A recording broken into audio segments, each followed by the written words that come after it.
All right, job done by Sri Lanka. Part 1 of the job done. Part 2 is to have this sort of day in a couple of days where it matters or when it matters and when it counts. That is an easy win for Dasun Chanaka's side in spite of a few early wickets lost, and a day that Pakistan would like to think is a day that they better be done with before the final than on it. We look back at that game, the final game of the Super 4 round of the Asia Cup 2022 on Qatar Airways presents ESPN Cricket for T20 Timeout. We'll hear from both Farveez, Maharoof and Mickey Arthur in just a moment. We'll also look ahead to that big final in a few minutes. Before that, Robin Uthappa in studio with me. Easy win. What does that do to a dressing room going into the final against the same team in a couple of days? That sort of way. Gives you a lot of confidence, to be honest, because it wasn't an easy wicket to bat on. You could see in the first 6 overs the ball did a lot, and they lost 3 wickets in the first 6 overs. And stats suggest that if you lose more than 2 wickets in the first 6 overs, your chances of winning a game drop by about 60-70%. So you have to give credit to someone like Pathum Nissanka, the way he batted, and even Rajapaksa in the middle when they built that partnership up. I thought they batted really well. They played the situation, and they played according to what the conditions were available, and that is critical in Dubai. All right, now 2 for 2 at one stage, 3 for 29. We were thinking, gee, what's happening? Are we going to see another 120 thriller, which Pakistan are probably becoming known for? But Farveez, I think you'd certainly be impressed with the professionalism, the efficiency with which Sri Lanka have played this game today. 100%. I think that's where Pathum Nissanka showed his class today. He knew that it's not going to be easy in that track against the 2 fast bowlers who was clocking more than 140 kilometers per hour. And he targeted Hassan Ali straight away when he came to the attack. Yes, he was bowling close to 140, but the steep bounce but Haris Rauf and Hasnain got, and Hassan Ali didn't get it. So I think that's where the game a little changed. The few boundaries it was hit, but Dhananjay De Silva unfortunately got out to Haris Rauf's comeback over, and then Pakistan were back in the game. And the way Banu Rajapaksa played that cameo, just made sure that Pakistan didn't have any chance. And also skipper Dasun Chanaka, the way he finished up, I mean, he would have loved to be in the not outside, but unfortunately he got out as well. So overall, a thorough professional effort by Sri Lanka with the ball, with the bat, and in the field as well. I wonder if you'd be too stern with Pakistan after a game like this, Mickey, saying we had a chance to tick some boxes and we just let it go, or would you say, fine, it's all right, I'll allow them an off day with the insignificance of this game, but let it dare not creep in for Sunday? No, look, I think you'd take it quite easy, but you'd assess it, you'd review it, you'd have some one-on-one chats with a couple of players that possibly haven't stepped up to the mark. Certainly, the batting needs to fire. The batting needs to get some confidence from somewhere, and there's still up for grabs. They were poor today. I thought Baba might have just missed a little trick today. I thought with Hasnain and Haris Rauf going really, really well at the start of the innings, I thought he might have just kept them going for a little bit longer, because ultimately Pakistan had to bowl Sri Lanka out to win the game. Yeah, perhaps a point or two missed tactically, but in fairness, let's not necessarily spend too much time on this game. Even both teams would already be thinking of the final. Maybe they're thinking of the final today instead of the game ahead of them. But before we do move to look ahead to that final, maybe a word of appreciation for Usman Khader. For a number of us that may not have seen enough of him. Mickey, that was fun. You would have watched cricket through the ages. You can't help but make the comparison with the great Abdul Qadir. He got a few to rip and turn today, didn't he? Yeah, he certainly did. He certainly did. When I was coaching Pakistan, he was over in Australia at the time, but he came back just towards the end of my time, and I watched him in the nets, and he gives a good. He does. There's a lot of talent there. He's got a good googlies. He's got it all. So really good to see him bowl with a couple of tricks. Lots of leggies who don't bowl the leggy. Right? There's Rashid Khan and Hasaranga and Bishnoi, who are known for their wrong ones or their googlies and not their leggies. Here's a classic. Here's one from the old school book. It's pleasantly refreshing, isn't it? To watch a leg spinner get the ball to drift in and then turn away and just miss the off stump. It's such a sight to watch, and you don't see it very often. You haven't seen it over the last decade or so, and then you see a few and far in between from Chahal, but not much else from the rest of the world. So he bowled pretty well in that one game that he's got. Yeah, I wonder, Mickey, just if Usman Khader is a sure shot for Pakistan at that World Cup, it's going to be very hard to play 3 spinners in Australia, you think, and certainly Shadab Khan is number 1, but he's an exciting prospect, isn't he, to take to Australia? He is an exciting prospect, and as you say, to watch a leg spinner really turn it and bowl bowl a good leg in and have it rip is very exciting, to be honest. So, yeah, I'm pretty sure he'll be there and thereabouts, because the one thing that does happen in Australia is you get bounce. And bounce is a leg spinner's best friend. So he gives them another option.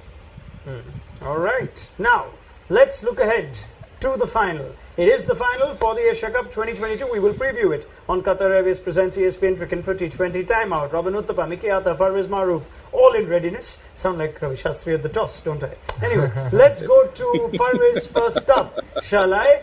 Who's got a big smile on his face. And in fairness, Farveez, after the way that Sri Lanka have pushed Pakistan aside in this last Super 4 game, are we calling them favourites? Clear favourites?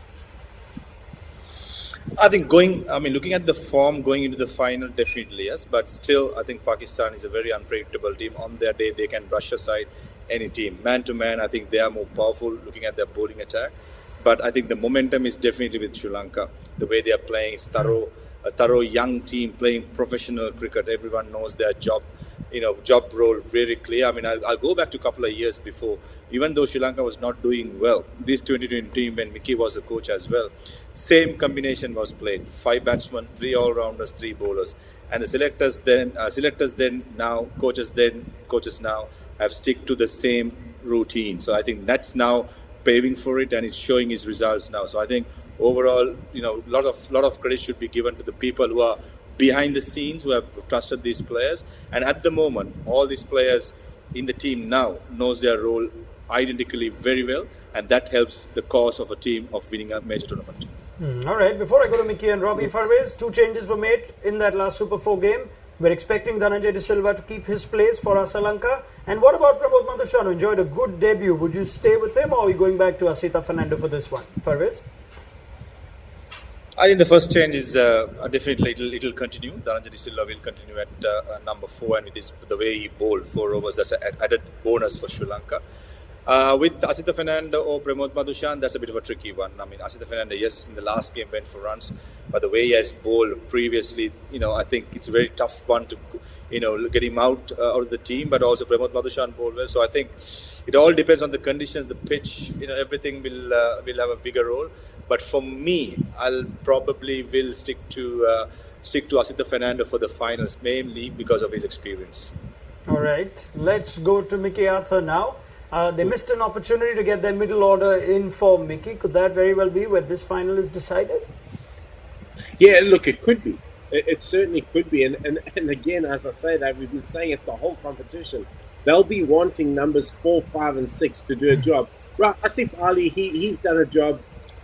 He's a clear finisher. But certainly at 4 and 5, you need more. You can't rely on Shadab Khan and Mohammed and Nawaz to come in and win games for you all the time.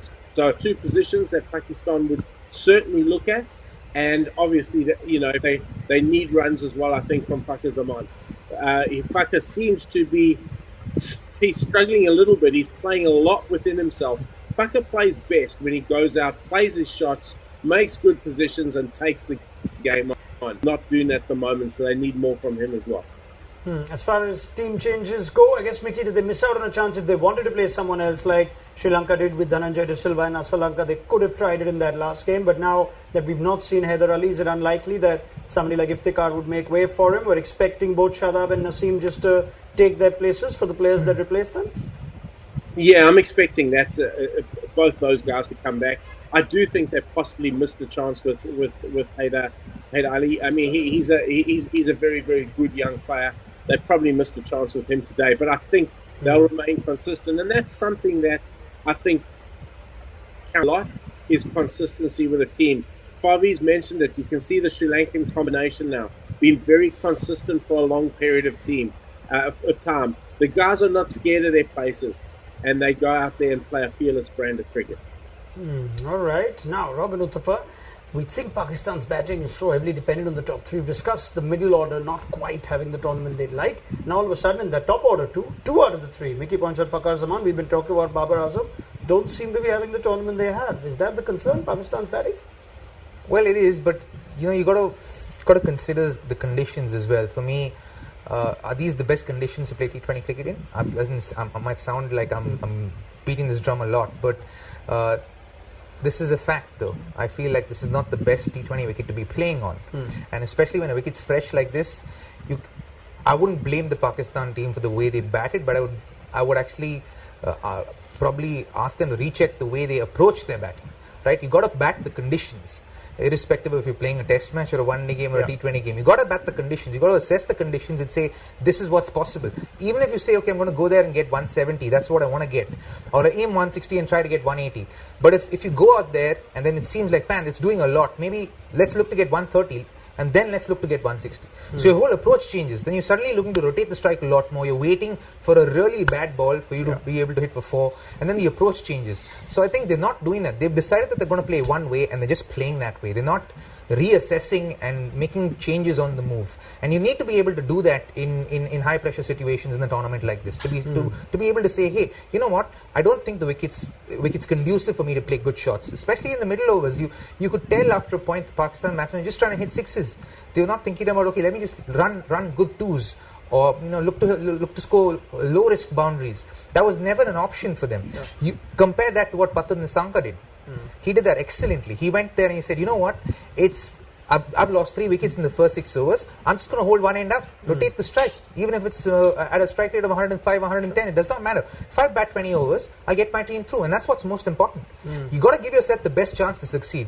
And if you're not going to be flexible with how you assess situations, you're going to leave yourself wanting, like Pakistan did today. We must admit, though, the significant advantage and the record of chasing in Dubai. Of course. Now are we looking at the team chasing to be favourites in this final? I hope they get a much more better wicket for the final, right? Because when you look at the strip that we're playing on, that was a side strip, so it doesn't look like they're going to be playing on the center strip. Maybe the one strip outside of the center is what they're going to be playing on. So we don't know how that's going to be. Was that the strip that they played the previous match on, that India played Afghanistan on, or is that going to be a fresh pitch? We have no idea about that. So we're only going to, I feel like the outcome of the match is going to dependent on the surface a lot. You're reluctant to call a winner just yet, or call a favourite just yet? A favourite on paper for sure, Pakistan, and I'm certain that Sri Lanka have the momentum going their way. But on paper, Pakistan, and I know that Sri Lanka would like to be the underdogs because pressure's off them, and they perform much better as a team when pressure's off them. Oh, everybody would love that answer. Pakistani, Sri Lankans, everyone would take that. Now, Mickey Arthur, same question for you. You called the India-Pakistan game in the Super Fours rightly a 50-50, and we saw how close that was. Pakistan's questions batting first, and that template remain. Will the toss necessarily decide who goes into this game as favourites, or is it Sri Lanka after that last game?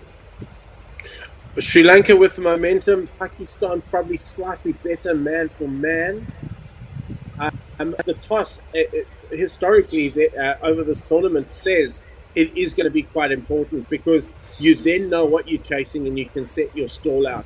I agree with Robbie. I think, and we hope that conditions are good enough for a really good final, so you can see your 170s once being played, and then it becomes a really good contest. So that's all we can hope for. Again, form Sri Lanka, probably man for man Pakistan, going to be a great game. All right, Farveez, final word with you. I expect you to give me one of your heart and mind answers, but I've seen Robbie and Mickey almost echo each other with their prediction for this. So you take me through yours, and how important a role will the toss play?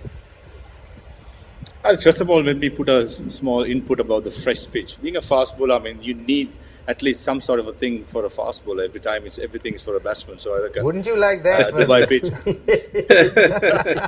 So Dubai pitch offers that in the first 6 overs.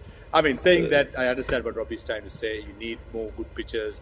When I say good, more solid pitchers for the batters who could come and express themselves, because T20 cricket is all about big shots, big runs. I mean, that's entertainment.